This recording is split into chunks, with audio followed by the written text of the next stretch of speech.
পরিমণির সঙ্গে অনৈতিক সম্পর্ক, চাকরি হারাচ্ছেন সেই এডিসি সাকলাইন। চলচ্চিত্র অভিনেত্রী পরিমণির সঙ্গে অনৈতিক সম্পর্কের জেরে চাকরি হারাচ্ছেন ঢাকা মহানগর গোয়েন্দা পুলিশের ডিবি গুলশান বিভাগের অতিরিক্ত উপ কমিশনার এডিসি দায়িত্বে থাকা গোলাম সাকলাইন। গোয়েন্দা গুলশান বিভাগের এডিসির দায়িত্বে থাকার সময় অভিনেত্রী পরিমণির সঙ্গে অনৈতিক সম্পর্কে জড়ান তিনি। তা নিয়ে আলোচনা শুরুর প্রথমে সাকলাইনকে ডিবি থেকে সরিয়ে মিরপুরের পাবলিক অর্ডার ম্যানেজমেন্ট POM সংযুক্ত করা হয়েছিল। পরে সেখান থেকে তাকে ঝিনাইদহ ইন সার্ভিস ট্রেনিং সেন্টারে বদলি করা হয়। এবার পরিকাণ্ডে বাধ্যতামূলক অবসরে পাঠানোর আবেদন করা হয়েছে সেই সাকলাইনকে।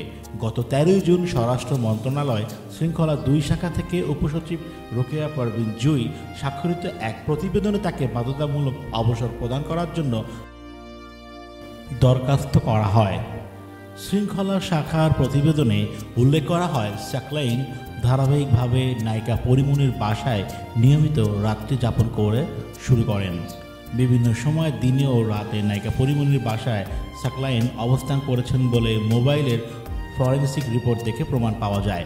রিপোর্ট পর্যালোচনায় দেখা যায়, তার ও পরিমণির আদান প্রদানকৃত মেসেজসমূহ 19 জুলাই 2021 তারিখ হতে 3 আগস্ট 2021 তারিখ পর্যন্ত শামসুন নাহার স্মৃতি উরফে পরিমণির ফেসবুক আইডি এবং গোলাম সাকলাইন শিথিল নামে ফেসবুক মেসেঞ্জার কথোপকথন এবং তাদের হোয়াটসঅ্যাপ নম্বরে 11 জুলাই 2021 তারিখ হতে 4 আগস্ট 2021 তারিখ পর্যন্ত কথোপকথন সাধারণত পরিচিতি বা পেশাগত প্রয়োজনে স্থাপিত কোনো সম্পর্কের নয়, বরং অনৈতিক প্রেমের সম্পর্ক। প্রতিবেদনে বলা হয়, 1 আগস্ট 2021 তারিখ ভোর 6টা থেকে 2 আগস্ট 2021 তারিখে রাত 3টা পর্যন্ত রাজারবাগ মধুমতি পুলিশ অফিসার্স কোয়ার্টার্সে নায়িকা পরিমণির যাতায়াতে ধারণকৃত সিসিটিভি ফুটেজের ফরেন্সিক প্রতিবেদন বিশ্লেষণের প্রমাণ পাওয়া যায়।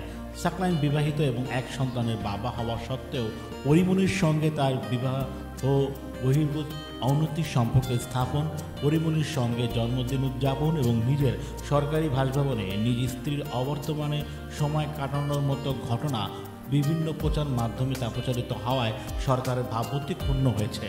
উল্লেখিত অভিযোগে তার বিরুদ্ধে বিভাগীয় মামলা হয়। তদন্ত প্রতিবেদন ও অন্যান্য প্রাসঙ্গিক তথ্যাদি পর্যালোচনাপূর্বক অভিযুক্ত কর্মকর্তাকে দোষী সাব্যস্ত করে তার বিরুদ্ধে সরকারি কর্মচারী শৃঙ্খলা ও আপিল বিধিমালা 2018 এর 3 খ বিধি অনুযায়ী অসৎ আচরণ এবং অভিযোগ প্রমাণিত হওয়ায় একই বিধিমালার বিধি 4 এর উপবিধি 3 ঘ বিধি মোতাবেক গুরুদণ্ডের আওতায় কেন তাকে চাকরি হতে বরখাস্তকরণ করা হবে না সেই মর্মে দ্বিতীয় কারণ দর্শানোর নোটিশ প্রদান করা হয়। অভিযুক্তর কারণ দর্শানোর নোটিশ স্থায়ী এবং বর্তমান ঠিকানায় যথাযথ জারির প্রমাণ রয়েছে। সংলাপ চ সাকলাইন দ্বিতীয় কারণ দর্শানোর নোটিশের জবাব চাকরি থেকে বরখাস্তকরণ মামলার দায় হতে অব্যাহতি প্রার্থনা করেন। সাকলাইনের বিভাগীয় মামলার তদন্ত প্রতিবেদন, সাক্ষীদের জবানবন্দি, অভিযুক্তদের আত্মপক্ষ সমর্থন, লিখিত জবাব, মৌখিক বক্তব্য ও অন্যান্য কার্যাদি পুনরায় বিস্তারিত পর্যালোচনা করা হয়। সার্বিক পর্যালোচনা আসতে দ্বিতীয় কারণ দর্শানোর জবাব সন্তোষজনক বিবেচিত না হওয়ায় সরকারি কর্মচারী শৃঙ্খলা ও আপিল বিধিমালা 2018 3 খ বিধি অনুযায়ী অসৎ আচরণ এবং অভিযুক্ত কর্মকর্তা গোলাম সাকলাইনকে বিধি 4 এর উপবিধি 3 খ বিধি মোতাবেক গুরুদণ্ড হিসাবে চাকরি হতে বাধ্যতামূলক অবসর প্রদানের প্রাথমিক সিদ্ধান্ত গৃহীত হয়েছে।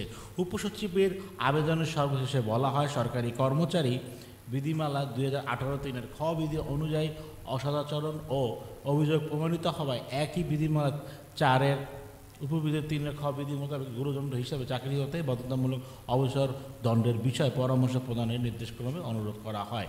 2021 সালের 13 জুন উত্তরা বোট ক্লাবে ধর্ষণ চেষ্টা অভিযোগে ব্যবসায়ী নাসির ইউ মাহমুদের বিরুদ্ধে মামলা করেন পরিমণি। পরদিন উত্তরা থেকে তাকে গ্রেপ্তার করে গোয়েন্দা পুলিশের গুলশান বিভাগ। এরপর পরিমণির সঙ্গে এডিসি গোলাম মোহাম্মদ সাকলাইনের সম্পর্কের উপলক্ষে এই মামলা তদন্ত। এই সময় পরিমণিকে জিজ্ঞাসাবাদের জন্য ডাকা হয় গোয়েন্দা কার্যালয়। তখনই পরির সঙ্গে প্রথম পরিচয় সাকলাইনের। এরপর দ্রুত সম্পর্কে গভীরতা বাড়ে। পরিমণির কাণ্ডের পর খবর বেরোয়, এই নায়িকার সঙ্গে প্রায় রাতে বিভিন্ন স্থানে দেখা যেত এডিসি সাকলাইনকে। গভীর রাতে হলে গাড়ি নিয়ে বের হতেন তারা। মাঝে মধ্যে পরিমণির বাসায় যেতেন এই এডিসি সাকলাইন।